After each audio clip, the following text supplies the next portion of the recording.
Assalamualaikum warahmatullahi wabarakatuh.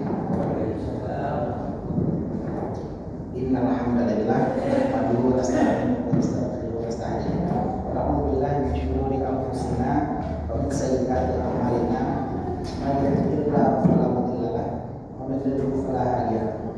Asyhadu an la ilaha illallah wahdahu la syarika lahu wa asyhadu anna sayyidana Muhammadan abduhu wa rasuluhu la nabiyya ba'dahu. Puji syukur mari sama-sama kita panjatkan kehadirat Allah, di mana pada hari ini Allah masih mengizinkan kita berjumpa, bersua dan bertatap muka bersama di masjid kita tercinta, Masjid Al-Falah di Aceh. Salawat dan salam pada selalu kita sampaikan kepada Nabi Muhammad Sallallahu Alaihi Wasallam. Mas sampai hari ini kita masih mengaji dan mengkaji hadis-hadis dari beliau untuk meningkatkan keimanan kita tentang hal-hal yang gaib yang mungkin sangat sedikit ilmunya pada kita, dan hari ini kita akan coba mempelajarinya sesuai apa yang diajarkan oleh Rasulullah. Sebelumnya bagi para jamaah, Tuan, Adinda dan seluruh kaum ayah dan kaum ayah hadir, sambil kita bernyanyi di masjid, namanya itu Akifah fi hadzal masjid sunatan lillahi ta'ala, agar Allah gantikan waktu-waktu kita dengan pahala dan Allah jauhkan kita dari berbagai bahaya dan musibah serta bencana. Baik, kita mulai pengajian kita. Bismillahirrahmanirrahim. Qala al-musannif rahimahullah taala wa nafa'na bi ulumuhi fid dharain amin. Telah berkatalah pengarang, dan semoga semua kita diberikan manfaat dari dunia pengarang baik dunia maupun di akhirat, amin. Sebelumnya, minggu sebelumnya kita sudah bercerita tentang saat Aisyah bertanya kepada Rasulullah, "Ya Rasulullah, bagaimana orang dibangkitkan pada hari kiamat?" Kata Rasulullah, orang dibangkitkan pada hari kiamat dalam keadaan ratan hafatan, telanjang dan tidak memakai sepatu, tidak memakai alas kaki. Lalu Aisyah bertanya, "Ar-rijal wal nisa'u ma'an?" Apakah laki dan perempuan bersamaan? Berkata Rasulullah, "Na'am." Lalu Aisyah berkata, "Sungguh malulah kita yang dulu makhluk ba'dan, maka sebagian daripada mereka akan melihat akan sebagian yang lain." Maka Rasulullah memukul paha daripada Aisyah dan berkata, "Wahai ya ibnata Abi Quhafah, wahai anak Abi Quhafah." Abi Quhafah adalah daripada Abu Bakar. "Ishtaghalan nasu yawma idzin 'anil nadri." Semua orang saat itu sibuk, tidak sempat melihat yang lain. "Tashkhusu absarahum ila sama." Dan mereka melihat ke langit. "Yaqifuna arba'ina sanah." Mereka berdiri selama 40 tahun. Selama 40 tahun la ya'kuluna wa la yashrabuna, tidak makan dan tidak minum. Ini cerita kita minggu lalu. Kita sambung pengajian kita hari ini. Wa ya'rifu kullu wahidin minhum haya'an minallahi ta'ala. Dan berkeringatlah semua orang yang berdiri pada mahsyar karena hayaan, karena malu daripada Allah Ta'ala. Faminhum man yablughul 'urqu qadamaihi, maka sebagian mereka ada yang sampai keringatnya akan dua mata kakinya. Faminhum man yablughu sa'aihi, ada sebagian yang sampai keringatnya hingga batas dua betisnya. Waminhum man yablughu butnahu, sebagian mereka ada yang sampai keringatnya kepada perutnya. Wa minhum may yablughu sadrahu, sebagian mereka ada yang sampai keringatnya akan dadanya. Wa minhum may yablughu man balagha wajhahu, sebagian mereka ada yang sampai kepada wajahnya. Jadi keringat yang tergenang akibat kita malu kepada Allah Ta'ala, karena saat itu akan dibukakan semua rekor, semua catatan amalan kita, apa yang kita lakukan dari awal lahir kita ke dunia sampai kita akhir balik, sampai kita meninggal memutuskan nyawa kita di akhir hayat kita akan malu. Kalau seandainya Allah membuka aib-aibku hari ini, bagaimana? Saat itulah kita berkeringat karena malu kepada Allah, karena bumi seperti kita cerita kemarin terbuat dari perak dan matahari berada sejengkal di atas kepala kita. Keringat kita pun mengucur, dan keringat kita tidak bisa terbenam ke dalam bumi. Keringat kita pun terus menetes dan menggenangi tubuh kita sendiri. Disitulah bedanya di dunia dengan di akhirat. Di sana keringat kita tidak mencampuri orang lain. Jadi semua orang berdiri di batasannya masing-masing dan keringatnya cuma mengalir di dia sendiri. Jadi ada orang yang di samping kita sebatas perut, misalnya kita sebatas betis, keringat dia tidak bercampur dengan kita. Masing-masing orang tenggelam dengan keringatnya. Ada yang keringatnya cuma sebatas mata kaki, ada yang keringatnya sebatas betis, ada yang keringatnya seperut, ada yang sedada, dan ada yang sewajah. Bahkan yang ngok dengan keringat. Karena kondisi bertanya mandung malu akan dibukakan semua aib kita. Mungkin hari ini ada rahasia kita kepada istri kita. Di situ rahasia kita pun akan dibuka oleh Allah Ta'ala. Ada rahasia kita kepada orang tua kita. Di situ pun akan Allah nampakkan di depan orang tua kita. Ada rahasia kita kepada pimpinan kita, kepada tetangga kita, kepada orang-orang terdekat kita. Hari itu pun Allah akan bukakan semua. Bahkan bukan hanya yang nampak, tapi yang dalam hati juga. Uronya kayak pegang bawa urut, rumah lagak hati, cari hati. Sementara orang tidaknya, baca kok naurun lagi nyari hitam. Hitam dapat hitam nih dalam hati kita. Ya silakan. Bukan masalah Keringat. Nah, yang omeng, Nah, yang politis, Iya. dan yang bocah. Iya. Apa keringat itu sudah hadir pada orang lain atau bagaimana? Iya. Jadi memang kondisi kita di sana karena Allah sudah memblok masing-masing wala taziru waziratu wizra ukhra. Kata Allah dalam surat An-Najm, dan tidaklah kalian menanggung dosa orang yang lainnya. Jadi saat itu di posisi kita di padang mahsyar ada semacam blok-blok. Jadi ibaratnya lagi membalut kertas, sehingga keringat kita tidak mengalir ke yang lain. Ke bawah pasti nggak mengalir, ke samping juga enggak. Jadi posisi ada orang yang keringatnya sewajah, tanya itu seharusnya kan kalau air itu mengalir dari tempat yang tinggi ke tempat yang rendah. Tapi posisi kita di sana tidak seperti itu, karena memang semua orang, Allah ingin membuat semua orang merasakan bagaimana hasil perbuatan dia selama hidup di dunia. Ad-dunya masra'atul akhirat. Dunia ini adalah tempat cocok tanam kita terhadap akhirat. Apa yang kita tanam ino, buyang kapulahino, inilah yang akan kita tuai di akhirat nantinya. Saat kita berbanyak amal kebaikan, Allah tidak buka aib kita di sana, artinya hanamok dengan ruh. Tapi begitu kita ya, jangankan kita di hari kiamat, kita mau diperiksa KPK, diperiksa BPK saja di kantor, itu biru, bahkan ini lebih gede-gede lebih. Kenapa yang tuh lebih biru? Karena kondisi kita ketakutan. Kita ketakutan nyanduk, maksudnya iper, kena pegang iya dari iper, seperti itulah. Tapi keringatnya memang terblok. Beda dengan dunia. Menyoal di dunia kita nyoba di samping orang lain, habis mulut lain nggak orang. Tapi di situ karena masing-masing orang punya amal sendiri, masing-masing orang akan merasakan apa yang dia rasakan sendiri. Jadi tidak menggenangi orang lain. Makanya yang mau di samping seharusnya kan ada orang lain yang sebetis sama rata-rata air katanya. Kakek mandum perut, tapi enggak. Di sini kita yang rajin sembahyang, insyaallah katanya yang jamaah Masjid Al-Falah kita aja paling naruh paling dekatnya ke mata kaki. Karena kita tidak terlaku periksa aja nampu. Belum siap diperiksa. Kenapa? Kita yakin amalan kita. Dari maghrib ke isya kita berada di Masjid Al-Falah. Tabut. Kita enggak buat curang, kita enggak buat anak temulit. Terpegang ilmu, anak dek belum jatuh sampai maghrib, wali isya. Bipit aja masjid, kan aja mau janda. Artinya kita nggak takut, walaupun dibuka video kita di depan situ, nggak masalah. Karena memang tidak ada yang kita sembunyikan, tidak ada yang dan kita yakin amalan kita sudah bagus. Insya Allah, walaupun naruh mungkin mata kaki, mudah-mudahan seperti itu. Jadi jangan sampai katanya buruk dengar urut, karena saat itu nggak bisa kita kontrol lagi saat kondisi kita. Jadi memang yang sudah dijelaskan. Bumi yang dari perak, kenapa dia tidak meresap ke dalam tanah? Masalah kenapa tidak mengalir ke yang lain? Karena memang semua orang beda-beda di sini posisinya. Jadi yang dapat kita bayangkan, bahwa ada semacam pembatas virtual lagi berarti nak kertas balut sekeliling tanyo. Jadi ruh tanyo hanya untuk tanyo. Ruusmu hanya untukmu. Keringatmu hanya untukmu. Jadi enggak ada untuk orang lain. Kadang-kadang tanyo anak yang begede, bepom, betong, beplihan, nilai bak orang lain.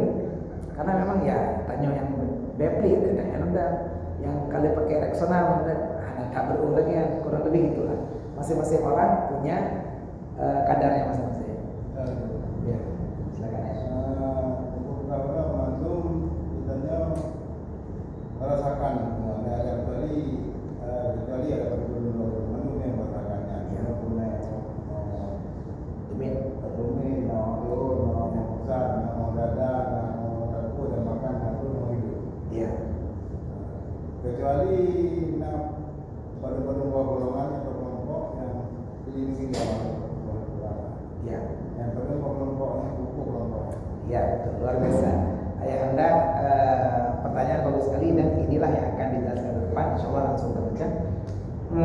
Kelompok apakah yang tidak merasakan seperti ini? Ini kan pertanyaan daripada Aisyah. Aisyah malu kalau seandainya dia telanjang di depan orang padahal dia istri Rasulullah. Apakah semua orang sadar? Kata Rasulullah saat itu baru semua tidak bisa melihat, semua tidak melihat karena semua yang melihat ke langit. Tapi apakah Aisyah selamat? Oke, kita baca ke depan. Qalat ya Rasulullah, berkatalah Aisyah, ya Rasulullah, wahai Rasulullah, hal yahsyuru ahadan kasiyan yaumil qiyamah?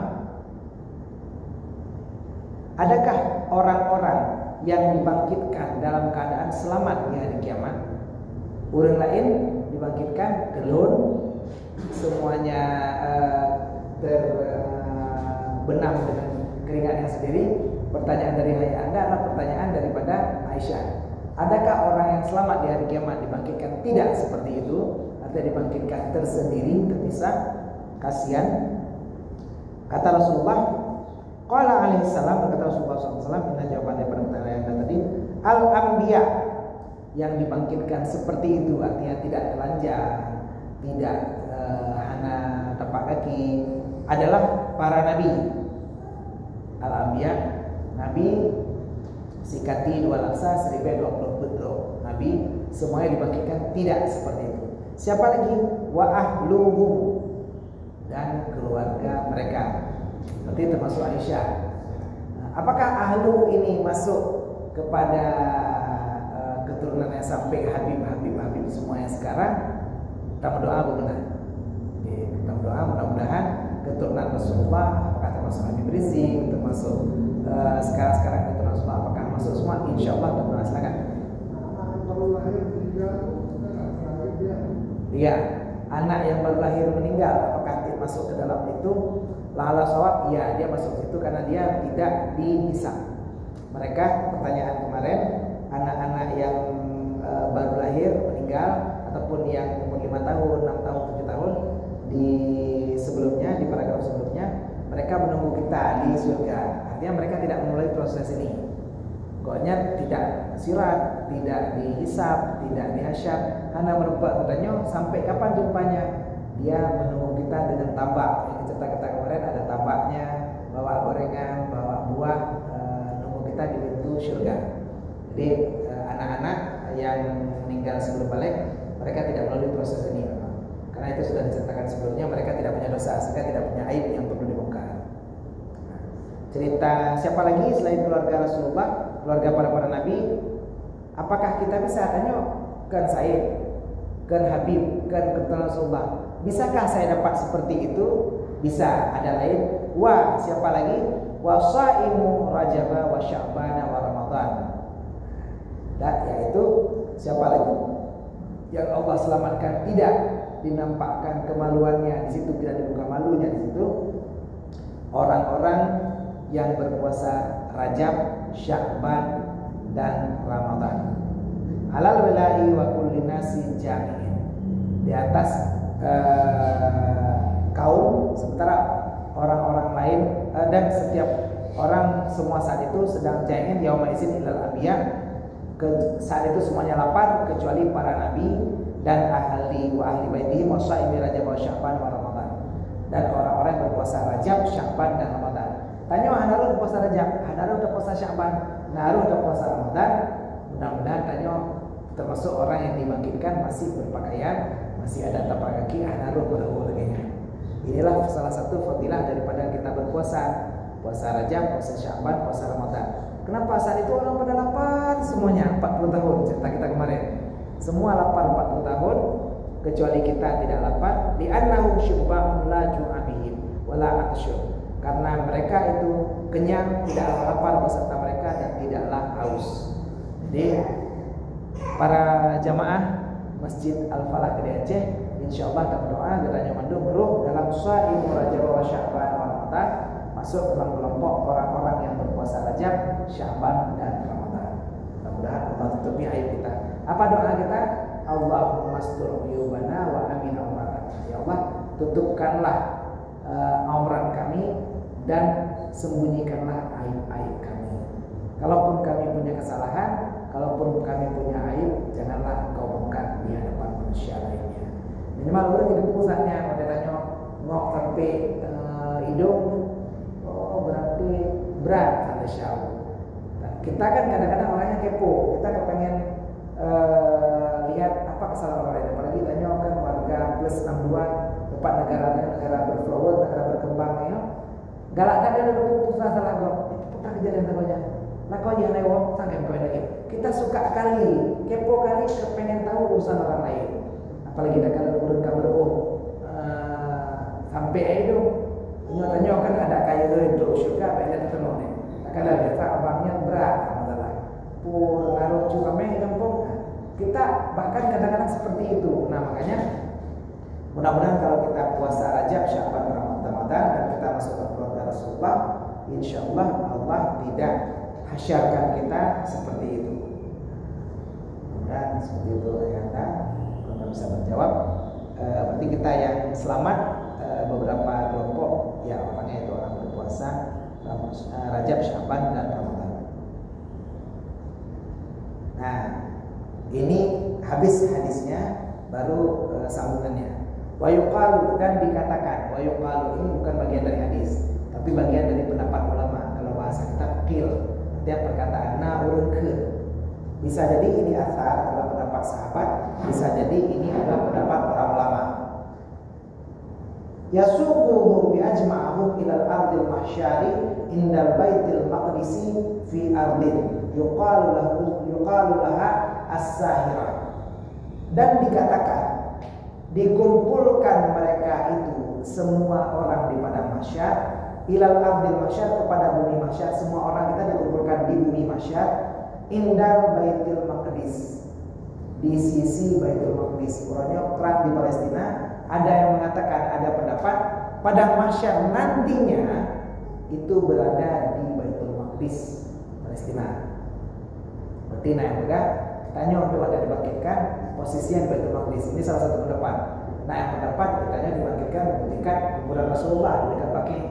Jadi tanya yang itu cerita kita kemarin yang minggu lalu bab ke-25, begitu dibangkitkan Rasulullah, saat itu dijemput dan disitulah pada mahsyar. Berarti Rasulullah dimakamkan di Madinatul Munawwarah, di masjidnya, orang paling dekat yang dikuburkan di Baqi. Tanya Aceh Tina blogger RBD blogger. Nah, kita masih jauh. Nah gitu juga Baitul Maqdis jauh juga kita posisinya. Tapi pastinya kita music meninggal dodo gede, dodo gede. Jadi gede posisi inilah. Ada yang bilang padang mahsyar itu di Baitul Maqdis. Kenapa? Karena dekat Baitul Maqdis itu ada yuqalu laha as-sahirah, ada daerah yang disebut as-sahirah. Dalilnya ayat Al-Quran. Allah Ta'ala berfirman, فَإِنَّمَا هِيَ زَجْرَةٌ وَاحِدَةٌ. Dan ketika itu mereka berkumpul dalam satu kumpulan, فَإِذَا هُمْ بِالسَّاهِرَةِ. Dan tiba-tiba mereka berada pada Sahirah. Sahirah saat ini berada di Baitul Maqdis. Makanya pendapat ulama tanya nanti berkumpul sekaligus di sana. Dan pendapat ini ada benarnya bagaimana? Karena posisi Dajjal pun dibunuh di Palestina, di Baitul Maqdis. Jadi bisa jadi posisi pada mahsyar di situ. Karena posisi orang dihalau nantinya, salah satu tanda kiamat ke-9 munculnya api di negeri Hijaz, di negeri Mesir. Dan api itu akan menghalau manusia ke arah Baitul Maqdis ini, ke arah Palestina. Makanya ada 3 hal yang mendukung bahwa padang mahsyar itu di Baitul Maqdis posisinya. Ini pendapat Baitul Maqdis. Sedangkan yang mengatakan padang mahsyar itu di Madinah, hadis yang tadi, hadis yang sebelumnya yang mengatakan bahwa Rasulullah dibangkitkan, dijemput oleh Jibril, Mikail dan Israfil di pengajian kita sebelumnya. Dijemput di kuburannya, dibangkitkan, dipakaikan baju, termasuk baju putih dan baju hijau, 2 lapis baju. Kalau ada ingat pengajian sebelumnya di bab 25 seperti itu. Jadi ada 2 pendapat sampai saat ini. Cerita sekarang pada mahsyar itu berada di Baitul Maqdis, yaitu di Sahirah. Wa yuqalu, dan dikatakan. Nah, pendapat juga ini cerita tentang barisan kita. Innal khalaiqa fi arsatil qiyamati yakununa mi'atu wa ishrina saffan. Sesungguhnya seluruh makhluk pada barisan kiamat adalah mereka itu 120 saf. Berarti posisi kitanya di Euro kiamat, semuanya barisannya ada barisan berikut CPS, rame-rame yang sak-sak yang duduk itu ada 120 saf. Nah, ini posisinya entah di Baitul Maqdis entah di Masjid Nabawi, tapi semuanya berdiri berkumpul sebanyak 20 saf. Sepanjang apa safnya? Poin saf bedanya di Masjid Al-Falah di Aceh, poin 20 no. Nah, ini dia. Kullu saffin masiratu arba'ina sanah. Setiap saf adalah perjalanan 40 tahun. Jadi satu saf itu panjangnya perjalanan 40 tahun. Apakah satu saf satu orang? Bukan ternyata. Jadi kalau kita saf sholat, safnya satu orang, ini bukan. Jadi satu saf itu satu kelompok, dipisah-pisah. Jadi panjangnya perjalanan 40 tahun, sedangkan wa'irdu kulli safin masiratu ishrina sanah, dan lebar setiap saf adalah perjalanan 20 tahun. Jadi satu saf itu seperti persegi panjang. Satu saf seperti persegi panjang, lebarnya 20 tahun, panjangnya 40 tahun perjalanan. Setelah satu saf, baru ada satu saf lagi, baru ada satu saf lagi, sampai 120 saf. Jadi satu saf ini satu kelompok, bukan satu saf sholat, bukan satu orang. Karena banyak sekali manusia, artinya ada blok-blok, bukan satu-satu orang. Satu blok kita, saf kita itu ada 120 saf. Satu saf itu panjangnya 40 tahun, lebarnya 20 tahun perjalanan baru habis. Jadi memang kita mau datang, mau ngecek pada Abua Suman Sagor di mana aja Sagor di 20 tahun saja. Jadi melatih minat tuh untuk kawan dan kita ramai dekat posisi ilmunya, karena memang jaraknya besar sekali, 20 tahun perjalanan lebar, 40 tahun perjalanan panjang. Satu-satu saf, dan semuanya 120 saf. Wa yuqalu, dan dikatakan lagi, innal mu'minina minhum salatatu sufufin. Sesungguhnya yang orang beriman daripada itu semua sebanyak salatatu sufufin, sebanyak 3 saf saja. Daripada 120 saf jumlah seluruh manusia pada hari itu, jumlah orang beriman hanya 3 saf, yang lain kafir. Nah, kalau jenab kafir itu sagoran dia bukan kafir, rata-rata kafir. Dia karena kajai kafir, makanya dia le kafir dalam Islam. Kafir banyak, ada 100 kalau tadi semuanya 120, 117 saf kafir. Nama kafir macam-macam, kafir A, kafir B, kalau jibupi kafir sih nanti. Jadi tanya cuma 3 saf, yang lain saf orang non muslim. Kenapa banyak saf non muslim? Kenapa banyak saf bukan orang beriman? Karena kita sendiri yang hadir malam ini di sini, na'udzubillah min dzalik, belum tentu kita bisa meninggal dalam keadaan Islam.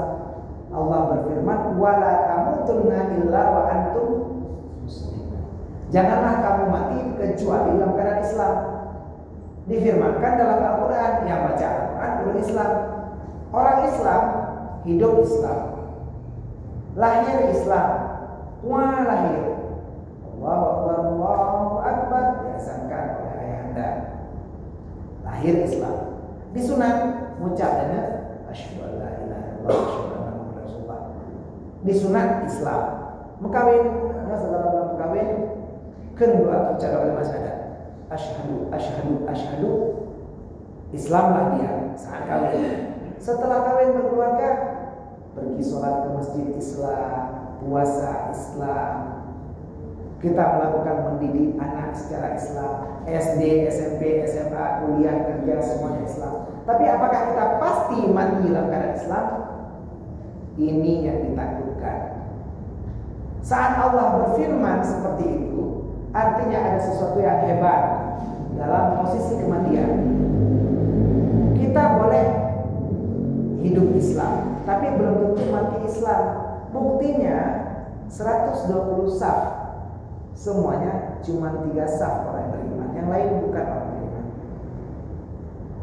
Bagaimana cerita orang yang meninggal dalam keadaan tidak beriman? Banyak. Uronyo na urang belet manok. Sedang belet manok digrebek polisi. Pada polisi kaplu lari. Tembakan peringatan pertama, dung, tak perlu. Tembakan peringatan kedua, dung, tak perlu. Yang kedua tembak, kena tembak oleh, kena tembak kaki, kena oleh. Bahkan polisi, anda kan mau tembak kaki, kau kena kepala. Dia jongkok, alasannya. Pokoknya tak kena oleh, dung, kena oleh, meninggal. Meninggal dalam keadaan berjudi. Apakah meninggalnya Islam? Nauzubillah. Meninggalnya bukan Islam. Walaupun dia Islam, nikmat tidak beriman. Kalau dia meninggal dalam keadaan berzina, nauzubillah min dzalik. Saat meninggal dalam keadaan berzina, meninggal dalam keadaan tidak beriman. Dia masuk dalam saf 117. Sedang pakai sabu-sabu, overdosis, meninggal tanpa iman, masuk dalam saf 117. Sedang mencuri, dipelik dia orang kampung, itu ikok dengan ada yang cu kami kita mau Avanza, ipok dipukul oleh masa, nah yang itu meninggal dalam saf 117, dalam keadaan saf tidak beriman. Makanya hati-hati kita yang sudah hidup dalam keadaan beriman, berdoalah kepada Allah agar selalu diberikan iman sampai